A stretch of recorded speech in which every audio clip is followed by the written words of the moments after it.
ég setti svona saman lista, 5 manna listi fyrir United fyrir sumarið, það náttúrulega ekki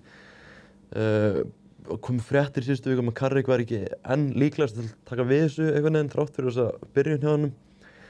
Ég átti í vandræðum með að setja saman lista. Ég með Carrick á honum, Luis Enrique, Julian Nagelsmann, var með Thomas Tuchel, hann búinn að endursemja við enska knattspyrnusambandið og verið þar áfram.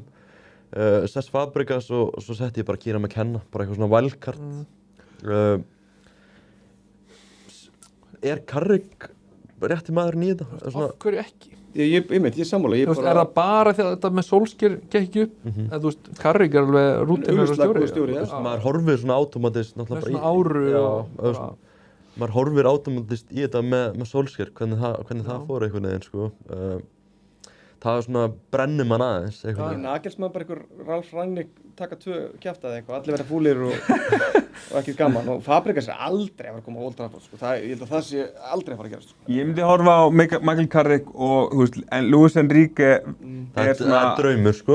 Er svona, þú veist, hann í einhverju tilvistarkreppu núna í Frakklandi, sko. Þeir eru í öðru sæti eftir Lens og búin að gefa það út að væri ekki að fara að semja aftur, vill prófa eitthvað nýtt, þú veist, ég hef bara hætt í fyrra, vann allt sem eitthvað unni með PSG, einhvern veginn, dreifur það upp, en þú veist, ég held að það sé svona raunhæft, Carrick og Enrique, þetta mjög raunhæft að fá Kieran McKenna ef þú hringi í hann, en hitt svona... Af hverju ekki Carrick? Mér finnst Carrick hafa gert, þetta, bara simple fútbol. Hann ekki að fara í leikinn til þess að endilega stjórna leikjunum, hann þurfti að gera það á móti Tottenham óvænt, gerði það bara vel. Þessi West Ham leikur var ekkert veginn alltaf að fara að vera erfiðasta prófið, af því að þú áttir að vera með boltan og þú fjall á prófinu að vissu leyti en ná í stíi í lokin og það er tapað. Það hefur kannski svona hinn leikirnir ekki núllast út en umræðan hefur kannski snúist aðeins við. Þeir náði og það segir líka margt, að taka þetta stig, þetta er ekkert eitthvað, West Ham er ekki frí 3 stig, sko.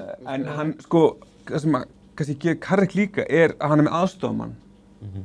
Steve Holland, sem er ansi klár. Búinn að vinna með ansi klárum gæjum. Svo var hann ekki með enska landsliðinu líka? Enska landsliðinu, Ancelotti, Chelsea, hann er búinn að, það er líka gæji sem að er þarna með honum sem að styður vel við Carrick og það sem hann kannski vill gera.